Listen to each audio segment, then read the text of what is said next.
Hello student, बहुत बहुत स्वागत है फिर से आपका एक बार क्लास 9th में। इसके पहले हमने डिस्कस किया था कि कोई भी अगर एलिमेंट है तो उसका सिंबल कैसे दिया गया है, ठीक है, प्रतीक कैसे दिया गया है। किसी भी एलिमेंट का प्रतीक उसके अंग्रेजी नाम से, ठीक है, इंग्लिश नेम से या लैटिन नेम से, जर्मन या ग्रीक नामों से बनाया गया है। ठीक है, बताया था कि उसके पहले किसी भी एलिमेंट का जो सिंबल है उसको कैसे तैयार किया जाता है, उसके या तो फर्स्ट लेटर से या फर्स्ट लेटर के साथ कोई उसके नेम से एक और लेटर चूज कर लिया जाता है और उसका सिंबल तैयार किया जाता है। ठीक है, जैसे यहाँ पे कुछ एलिमेंट हैं उनका टेबल बना करके दिया हुआ है। जैसे देखिए एल्युमिनियम, तो एल्युमिनियम का एल से स्टार्ट हुआ है। एल्युमिनियम जो नेम है वो ए से स्टार्ट होता है, तो ए और एल ले लिया है। आर्गन का एआर हो गया। ठीक है, barium B A, boron B, bromine B R, calcium C A, क्योंकि कैल्शियम सी से कई एलिमेंट के नाम स्टार्ट होते हैं। जैसे कैल्शियम हो गया तो उसका सी ए होता है, कार्बन है तो सी है, क्लोरीन है तो Cl है, ये तीनों सी से ही स्टार्ट होते हैं। कोबाल्ट है, ये भी सी से स्टार्ट होता है, इसलिए सी और स्मॉल लेटर का ओ ले लिया गया। कापर है, ठीक है, तो इस तरह से इनके सिंबल दिए गए, ठीक है, प्रतीक दिए गए हैं।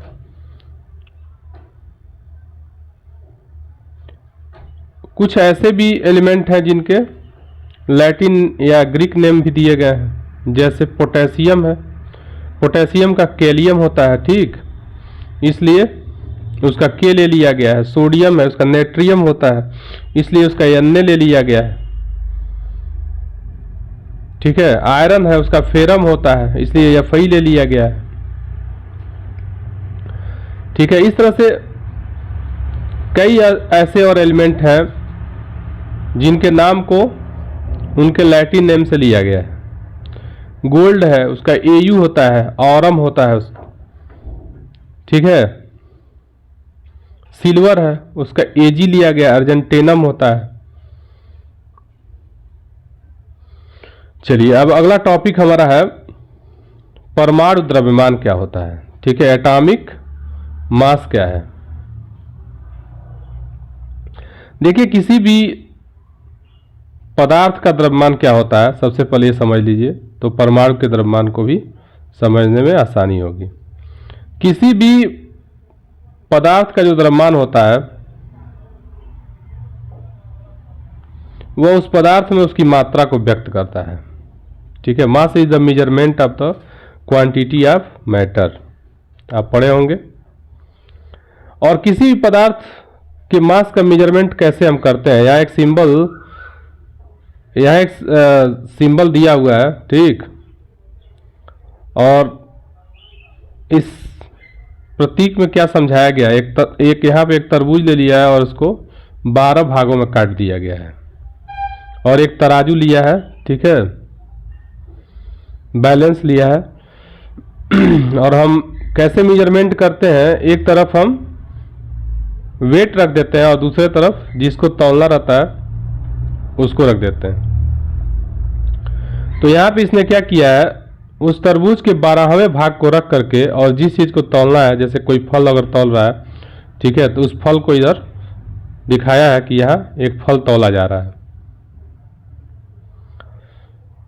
ऐसे ही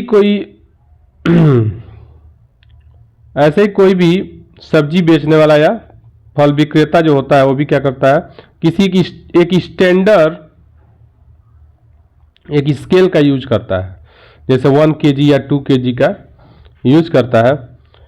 ठीक है, और उसी से सारे फलों को तौल तौल के बेचता है।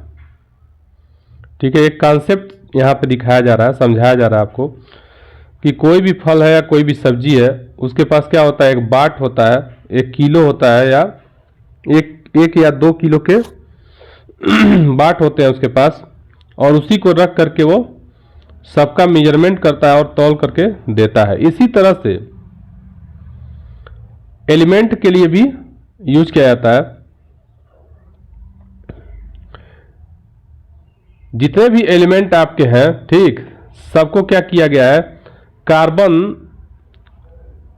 12 आइसोटोप्स के भार के 1/12वें भाग से, ठीक है, कार्बन 12 आइसोटोप्स के वेट के या मास के कर सकते हैं, क्योंकि उसके वेट और मास में बहुत फर्क नहीं होगा, ठीक है। कार्बन 12 आइसोटोप्स के मास के 1/12वें भाग से, 1/12 of the mass of the carbon isotopes, उसी से हर एक एलिमेंट के मास का कंपेयर किया गया है, ठीक है। तो अगर इसकी हम परिभाषा देना चाहें तो कैसे परिभाषा देंगे, इसको समझ लीजिए।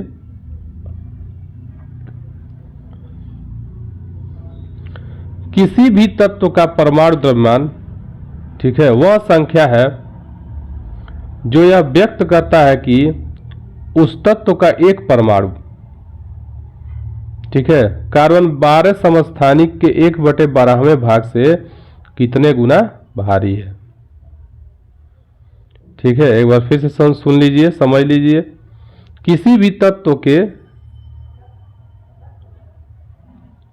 तत्व का परमाणु द्रव्यमान वह संख्या है जो यह व्यक्त करता है कि उस तत्व का एक परमाणु कार्बन 12 समस्थानिक के 1/12वें भाग, ठीक है, 1/12वें भाग से कितने गुना भारी है।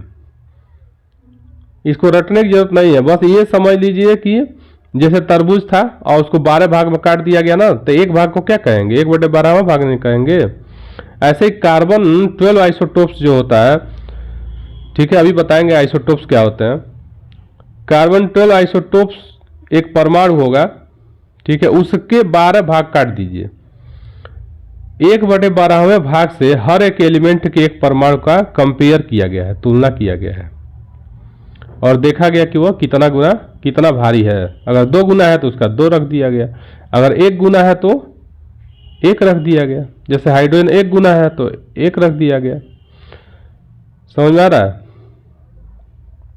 अब हम कह रहे थे कि आइसोटोप्स क्या होते हैं। आइसोटोप्स मीन्स होता है, आइसोटोप्स होता है और आइसो बार होता है, ठीक है, सम स्थानिक और समभारिक। तो देखिए, एक ही एलिमेंट के परमाणु भिन्न भिन्न हो सकते हैं। हालांकि डाल्टन ने कहा था कि एक ही एलिमेंट यानी एक ही तत्व के परमाणु क्या होते हैं, आइडेंटिकल होते हैं, एक जैसे होते हैं, समान साइज में और द्रव्यमान में समान होते हैं। लेकिन ऐसा नहीं है, डाल्टन के ऐसा नहीं है कि हर उसका जो नियम है वो सही साबित हुआ है। कुछ इसमें क्या है, भिन्नता भी है। जैसे यही एक भिन्नता है, आइसोटोप्स जो होते हैं वो, ठीक है, उनमें प्रोटॉनों की संख्या तो समान होती है, यानी परमाणु क्रमांक समान होगा, लेकिन परमाणु भार क्या होगा, भिन्न भिन्न हो जाएगा, ठीक है। जैसे हाइड्रोजन के 3 समस्थानिक हैं, आइसोटोप्स हैं, प्रोटियम, ड्यूटेरियम, टाइट्रियम, क्लास 8 में दिया हुआ है, ठीक है। क्लास 8 में अभी मैं इसका टेस्ट लिया था, उसमें एक क्वेश्चन दिया हुआ था कि हाइड्रोजन के कितने समस्थानिक होते हैं, इसको लिखिए। तो ऐसे ही कार्बन के भी 3 समस्थानिक होते हैं, ठीक है, कार्बन 12, 13 और 14, जिसमें कार्बन 14 क्या होता है, रेडियो एक्टिव होता है, ठीक है।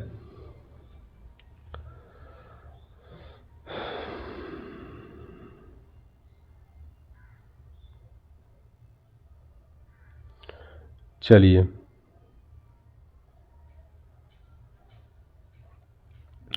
इसके बाद हमारा अगला जो टॉपिक है, ये तो समझ में आ गया होगा कि कार्बन के आइसोटोप्स क्या कितने होते हैं और आइसोटोप्स क्या होते हैं, और किसी भी परमाणु का जो द्रव्यमान है वो किससे निकाला गया है, किससे कंपेयर करके निकाला गया है, ठीक है। इतना समझ में आ गया होगा। यहां तक पढ़ लिए थे। अब कह रहा है परमाणु किस प्रकार अस्तित्व में रहते हैं। ठीक है, तो परमाणु क्या है, परमाणु की परिभाषा पहले ही बता दिया गया है कि परमाणु पदार्थ का सबसे छोटा कण है। ठीक है, atom is the smallest particle of the matter which can not exist freely in nature, मतलब जो स्वतंत्र अवस्था में नहीं रह सकता है। क्यों स्वतंत्र अवस्था में नहीं रह सकता है? क्योंकि परमाणु क्या होते हैं, रिएक्टिव होते हैं। ठीक है, अगर नोबल गैस के एटम्स की बात ना करें तो बाकी जितने हैं सबके एटम्स क्या होते हैं, अत्यधिक क्रियाशील होते हैं, और जब भी उनको मौका मिलता है किसी दूसरे एलिमेंट के साथ वो तुरंत क्या करते हैं, अणु बना लेते हैं। ठीक है, परमाणुओं के मिलने से अणुओं का निर्माण होता है। ठीक है, परमाणुओं के मिलने से अणुओं का निर्माण होता है। अब अगला क्वेश्चन ही हमारा कर दिया है कि अणु क्या है।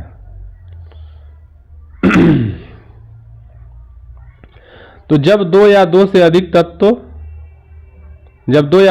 तत्वों के परमाणु आपस में क्या करते हैं, एक रासायनिक बंध बनाते हैं। ठीक है, रासायनिक रूप से मिलते हैं, एक निश्चित अनुपात में मिलते हैं, तो अणु का निर्माण कर देते हैं। ठीक है, अब देखिए अणु भी दो तरह से हो सकते हैं। एक होता है पहला तत्वों के अणु, पहला जो टॉपिक दिया है वो तत्वों के अणु। तत्वों के भी अणु होते हैं और यौगिकों के भी अणु होते हैं। तो पहले तत्वों के अणु देखेंगे। तो जितने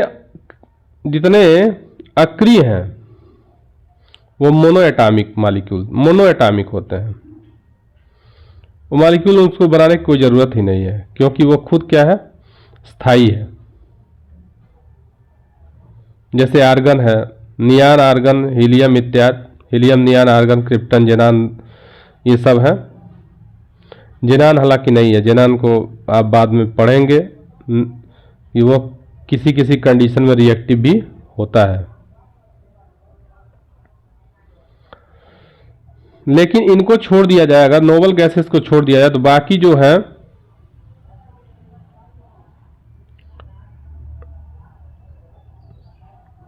नोबल गैसेस को अगर छोड़ दें तो बाकी जो तत्वों के परमाणु हैं वो क्रियाशील होते हैं और वो क्या करते हैं, मॉलिक्यूल्स का फॉर्मेशन करते हैं।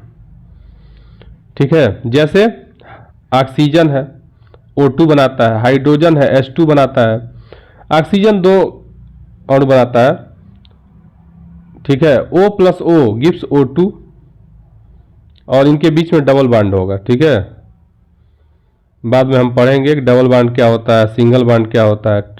ठीक है, ट्रिपल बॉन्ड क्या होता है और कैसे बनते हैं ये। तो फिलहाल इतना जानिए कि ऑक्सीजन क्या करता है, दो तरह के अणु बनाता है। ऑक्सीजन प्लस ऑक्सीजन, दो ऑक्सीजन परमाणु मिलकर के O2 बनाते हैं और तीन ऑक्सीजन परमाणु मिलकर O3 बनाते हैं, यानी ओजोन बनाते हैं। हाइड्रोजन H+H मिलकर H2 बनाता है, H2 अणु बनाता है। नाइट्रोजन N+N, दो नाइट्रोजन के परमाणु आपस में मिलकर के N2 बनाते हैं। ठीक है ना।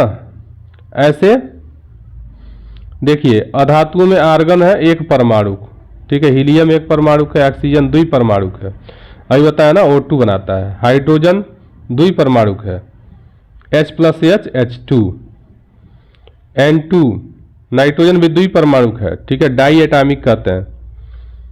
N+N, N triple bond N बन जाएगा। ठीक है, N+N क्या बनाएगा, N triple bond N triple bond, ऐसे तीन बॉन्ड बनाएगा ये N2 मॉलिक्यूल हो जाएगा।